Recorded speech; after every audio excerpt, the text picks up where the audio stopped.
স্বাগতম বন্ধুসকল মোৰ ইউটিউব চেনেললৈ আজি মই আপোনালোকলৈ পুনৰ এটা ব্লগ লৈ আহিছোঁ যেহেতু এই ব্লগটো পুনৰ আকৌ আজি ঘৰতে বনিব তো কিয়নো মই এটা বস্তু বুক কৰিছিলোঁ বস্তু মানে নহয় একচুৱেলি এখন বাইক বুক কৰিছিলোঁ আৰু বাইকখন ফাইনেলি আহি গ'ল আৰু যেহেতু লৈও আনিলোঁ আনি পিনি মই এতিয়া ঘৰত আছে তো মই কোনখন বাইক ল'লোঁ কি বাইক ল'লোঁ আপোনালোক দেখাই আছোঁ তো ভিডিঅ'টো আগলৈ চাই থাকক তো বন্ধুসকল এইখনেই হৈছে সেই বাইকখন যিখনৰ কাৰণে মই বহুকেইদিন ৱেইটিং কৰিলোঁ ৱেইট কৰি এতিয়া ফাইনেলি আহি পাই গ'লহি আৰু এইখনেই হৈছে ৰয়েল এনফিল্ড মেটিঅৰ যিখন 6 তাৰিখে লঞ্চ হৈ গৈছে ৰিসেন্টলি আৰু মই আপোনালোকক এই বাইকখন নতুনকৈ কি আহিছে ফিচাৰ্ছ গোটেইখিনি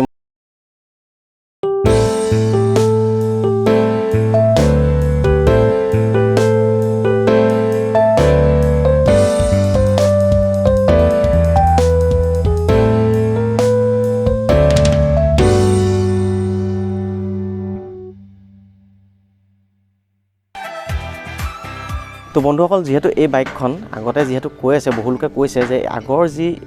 350 থাণ্ডাৰবাৰ্ড এক্স সেইখনেই বুলি কৈছে সেইখনে অলপ জাষ্ট মডিফাই কৰি বনাই দিছে কিন্তু তেনেকুৱা নহয় মই আপোনালোকক দেখাইছোঁ আপুনি যদি চাই জাষ্ট আপুনি চালে ইয়াৰ যিটো বেছিক ডিজাইন মানে বেছিক যিটো ডিজাইন সেইটোহে আপুনি জাষ্ট ৰয়েল এনফিল্ড থাণ্ডাৰবাৰ্ড 350 এক্সৰ লগত মিলাব পাৰি কিন্তু তাৰ বাকী যিবিলাক ফিচাৰ্ছ ভিতৰত টোটেলি চেঞ্জ মই আপোনালোক প্ৰথম আৰম্ভ কৰিছোঁ ফ্ৰণ্টৰ পৰা কৰিছোঁ ফ্ৰণ্টত চাই ল'ব পাৰে ইয়াৰ যিটো হেডলাইট এইটো চব দেখিছে হেডলাইটত মাজত এইটো যিটো লাইট ৰয়েল এনফিল্ড লিখা আছে আৰু ইয়াৰ যিটো আগৰ লাইটৰ লগত 350 যি এক্স থাণ্ডাৰবাৰ্ডৰ সেইখনৰ লগত বহুত চেঞ্জ আছে কিয়নো ইয়াৰ যিটো ইয়াত LED DRL এটা দিছে ইয়াত নতুনকৈ ফিচাৰ্ছ কৰিছে আৰু ইয়াৰ যি ইনষ্ট্ৰুমেণ্ট ক্লাষ্টাৰ এইটো চেঞ্জ আগতে দুটা ডাঙৰ সমান আছিলে ইয়াত এতিয়া ডাঙৰ এটা আৰু সৰু এটা দিছে আৰু এইটো হৈছে ট্ৰিপাৰ নেভিগেশ্যন মানে ইয়াত আপুনি মোবাইলক কানেক্ট কৰি মই এইটো পিছত দেখাই দিম পিছত দেখাম মই মোবাইলত কানেক্ট কৰি ব্লুটুথ GPS হয় নেভিগেট কৰিব পাৰে আৰু এইটো হৈছে ইনষ্ট্ৰুমেণ্ট ক্লাষ্টাৰটো মই আপোনাক দেখাম মই অন কৰি তাৰপাছত ইয়াৰ যিটো টেংকি আগৰখনতকৈ চেঞ্জ কৰি দিছে যিহেতু আগৰ যিখন 350 এক্সৰ তাৰ টেংকিটো 20 লিটাৰ আছিলে 20 লিটাৰ আছিলে কিন্তু এতিয়া এখন 15 লিটাৰ্ছ কৰি দিলে 15 লিটাৰ আৰু নেক্সট হৈছে চেঞ্জ ইয়াৰ ছিটটো ইয়াৰ যিটো ছিট এইটো স্প্লিট ছিট মানে ডাবল এটা এইটো আগৰ যিখন থাণ্ডাৰবাৰ্ড সেইখনৰ ছিংগুল আছিলে ছিটটো এতিয়া এখন ডাবল কৰি দিছে আৰু এডাল গাৰ্ড সেনেকৈ দিয়া হৈছে ডিজাইনটো আৰু আপুনি ইয়াৰ বেক লাইটটো চব বেক লাইটটো টোটেলি চেঞ্জ ৰাউণ্ড শ্বেপত দিছে যিটো ৰয়েল ৰেট্ৰ' লুক ৰাউণ্ড শ্বেপত দিছে আৰু ইয়াৰ যিটো টায়াৰ মই আপোনালোকৰ স্ক্ৰীণত দেখাই দিছোঁ টায়াৰ চাইজ যিহেতু টায়াৰটো বহুত ডাঙৰ কৰি দিছে পিছ টায়াৰটো আৰু আপুনি এল'হিল চাব পাৰে এল'হিল আৰু ইয়াৰ এইখন যিহেতু ডুৱেল চেনেল ABS হয় দুটাতে ABS আছে ABS ছিষ্টেম আছে আৰু মেইন ইঞ্জিনটো যিহেতু এইখনত এতিয়া বহুতেই ভাইব্ৰেশ্যন কম আৰু ইয়াৰ যিটো ইঞ্জিন এইটো আপুনি চাব পাৰে জে ছিৰিজৰ ইঞ্জিন হয় 349cc জে ছিৰিজ আৰু ইয়াৰ যিটো ষ্টাইল ডিজাইনটো এইটো কণ্টিনেণ্টেল GT বা ইণ্টাৰচেপ্টৰ G সেইখনৰ টাইপৰ আৰু ৰয়েল এনফিল্ডে এইটো কৈছে যে যিহেতু আগৰ যিবিলাক নেক্সট যেতিয়া ক্লাছিক 350 বা এইবিলাক বাইক বনিব এনেকুৱা এইটো ইঞ্জিনেই ইউজ কৰিব বুলি কৈছে আৰু ইয়াৰ মেইন এইডাল চক আগতে এডাল আছিলে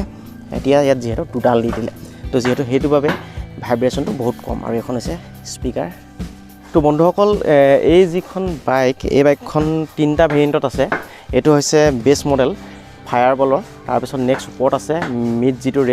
ভেৰিয়েণ্টৰ যিটো আছে মিড ভেৰিয়েণ্টটো হৈছে ষ্টেলাৰ আৰু তাৰ একেবাৰে ওপৰটো হৈছে ছুপাৰন'ভা দুটা কালাৰ আছে ব্লু এণ্ড ব্ৰাউন কালাৰ আৰু ফায়াৰবলত দুটা কালাৰ আছে আৰু বাকী মানে ফায়াৰবলত আপোনাৰ য়েল্লো আৰু ৰেড দুটা কালাৰ পাব আৰু বাকী মিড ৰেঞ্জৰ যিটো ষ্টেলাৰ তাত 3টা কালাৰ পাব তো এইটো হৈছে বেছ মডেল আৰু ছুপাৰন'ভাটো হৈছে টপ মডেল তাৰ ছুপাৰন'ভাৰ যি ডিফাৰেঞ্চ সেই বেছ মডেলৰ লগত তো মই তাৰ চেঞ্জ কেইটামান সৰুকৈ কৈ দিছোঁ আপোনালোকক তো বন্ধুসকল আপুনি ছুপাৰন'ভা যি টপ মডেল তাৰ ইয়াৰ বেছ মডেলৰ লগত কেইটামান চেঞ্জ পাব তাত বিশেষকৈ বেছি ক্ৰমটো ইউজ কৰিছে মানে চিলভাৰ যিটো কালাৰ যিটো আপুনি এইডাল দেখিছেনে চাইলেঞ্চাৰ সেই চাইলেঞ্চাৰডাল যিটো টপ মডেল ছুপাৰন'ভা তাত আপুনি চিলভাৰ পাব মানে ক্ৰম কালাৰ পাব আৰু এইডোখৰ ক্ৰম কালাৰ পাব আৰু এইকেইডাল লিভাৰ এইকেইডাল ক্ৰম পাব আৰু আপুনি এডাল হেণ্ডেল বাৰডাল এইডালো ক্ৰম পাব আৰু এই গ্লাছ ক্ৰম পাব সেই কেইটামান বেছিকৈ যিহেতু সেই টপ মডেলটোত ক্ৰম ইউজ কৰিছে বেছ মডেলত প্ৰায় মেট ব্লেক মানে সম্পূৰ্ণ মেট ব্লেক ইউজ কৰিছে আৰু যিহেতু আপুনি চাব পাৰে ইয়াৰ যিখন ডিস্ক মানে ডিস্ককেইখনৰ মই চাইজ আপোনাক স্ক্ৰীনত দি দিছোঁ চাইজকেইটা বহুত ডাঙৰ ডাঙৰ আগতকৈ বহুত ডাঙৰ দিছে ডিস্কখন সেইকাৰণে ব্ৰেকিং যিটো ছিষ্টেম সেইটো যথেষ্ট ভাল আৰু যিহেতু ডুৱেল চেনেল ABS হয় আৰু যিহেতু মই এতিয়া এডাল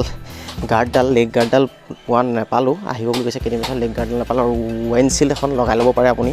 এক্সট্ৰাকৈ এইটো এচেচৰিজ হিচাপে আৰু এটা টপ মডেলৰ এটা বস্তু ক'বলৈ পাহৰিছোঁ তাত আপুনি ইয়াত বেক ৰেচ এডাল পাব ইয়াত বেক ৰেচডাল পাব কিন্তু ইয়াত নাই এডাল কিন্তু আপুনি এৰুৱাই আকৌ নেক্সট এচেচৰিজ হিচাপে এডাল আপুনি ইয়াতো লগাই ল'ব পাৰে কিন্তু মই লগোৱা নাই পিছত দৰকাৰ হ'লে লগাই ল'ম আপোনালোকক মই দেখাইছোঁ ইনষ্ট্ৰুমেণ্ট যি ক্লাষ্টাৰ দেখাইছোঁ চাবিটো অন কৰি দিছোঁ এইটো চাওক ভালকৈ আপুনি ৰ'দত আপোনালোকে দেখা পাইছে নাই নাজানো কিন্তু ইয়াত আপোনালোকে দেখিছে ইয়াত যিখন এনালগ আৰু ডিজিটেল সৰুকৈ আছে আৰু ইয়াত যিহেতু আপোনাৰ গিয়াৰ কেই নম্বৰত আছে গিয়াৰ সেইটো দেখাই থাকিব plus trip B trip odo' সেইখিনি মিটাৰ দেখাই থাকিব টাইমটো দেখাই আছে প্লাছ ফুৱেল গছ যিটো তেলৰ সেইটোও দেখাইছে আৰু এইটো যিটো মিটাৰটো স্পীড মিটাৰ আৰু বাকী এইটো মই আগতে অলৰেডি কৈছোঁ আপোনাৰ এইটো যিহেতু এতিয়া টাইম ওলাই আছে আৰু আপুনি ব্লুটুথ কানেক্ট কৰি GPS নেভিগেট কৰিব পাৰিব আৰু যিহেতু ইয়াত মই ছুইচৰ কথালৈ আহিছোঁ আপোনাক ছুইচকেইটা যিহেতু টোটেলি বেলেগ চেঞ্জ কৰি দিছে মই আপোনাক দেখাইছোঁ ছুইচকেইটা ৰাউণ্ড শ্বেপত দিছে আপুনি চাই ল'ব পাৰে এইটো অফ এইটো ইঞ্জিনটো অন কৰিবলৈ চলিব দিব লাগিব ইগনাইট হ'ব হয় তো তাৰ পাছত আপুনি সেলফ এনেকৈ মাৰিব লাগিব এইটো বন্ধ কৰে তাৰপাছত আপুনি ইয়াৰ যিটো পাছ লাইট ল' হাই বিম আৰু এইটো পাছ লাইট এইটো ছুইচ দিছে আৰু এইটো হৰণ আৰু ইয়াত যিহেতু হেজাৰ্ড লাইটো দিছে মই হেজাৰ্ড লাইটো দেখাই দিছোঁ আপোনাক এইটো দিছে যিহেতু ডাবুল জ্বলে হেজাৰ্ড লাইট যিহেতু গাড়ীত যিটো দিছে এনেকুৱা ছেফটি হিচাপে এইটো ইউজ কৰিছে তাৰপাছত আপোনালোকক মই দেখাইছোঁ আৰু এটা ছুইচ দেখাইছোঁ এইটো ছুইচ দেখিছেনে এইটো ট্ৰিপৰ কাৰণে দেখাইছে এইটো আৰু লগতে ইয়াত মোবাইলৰ চাৰ্জ কৰিব পাৰি এইটো মোবাইল চাৰ্জাৰ USB এইটো পৰ্ট দিছে দেখিছে তললৈ এইটো সুবিধাৰ কাৰণে দিছে যে তলত দিছে যাতে বৰষুণ পৰিলে এইটো ভাল হৈ থাকে বৰষুণ পৰিলেও প্ৰব্লেম নহয় সেয়ে ইয়াত চাৰ্জ লগাব পাৰিব ডাইৰেক্ট আৰু এতিয়া মই আহোঁ আপোনালোকক দেখাম এক্সজষ্ট নোট আপোনাৰ চাউণ্ডটো শুনিব পাৰে চাউণ্ডটো যিটো সেইটো মই শুনিছোঁ সেলফ লগাই দিছোঁ চব প্ৰথমে ইগনিশ্যন অন চাউণ্ড এটা দিয়ে তাৰপাছত আপুনি চাউণ্ড শুনক শুনিব পাইছে চাগে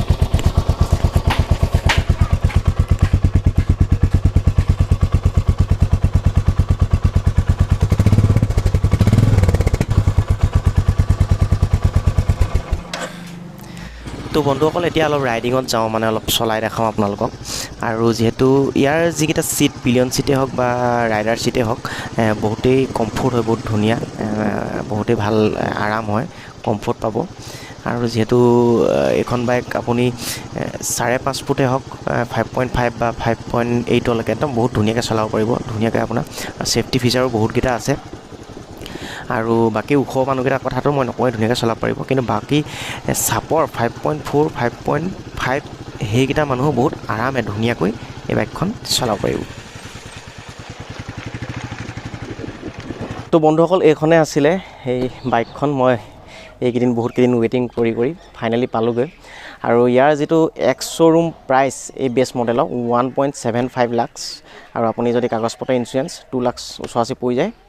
তো বন্ধুসকল ভিডিঅ'টো চাই কেনে পালে জনাব আৰু ভিডিঅ'টো চাই যদি ভাল লাগিল তেতিয়া লাইক কৰি দিব আৰু আপুনি যদি এতিয়াও চেনেলটো ছাবস্ক্ৰাইব কৰা নাই তেতিয়া ছাবস্ক্ৰাইব কৰি দিব নাপাহৰিব পুনৰ লগ পাম আন এটা ভিডিঅ'লৈ বাই বাই টেক কেয়াৰ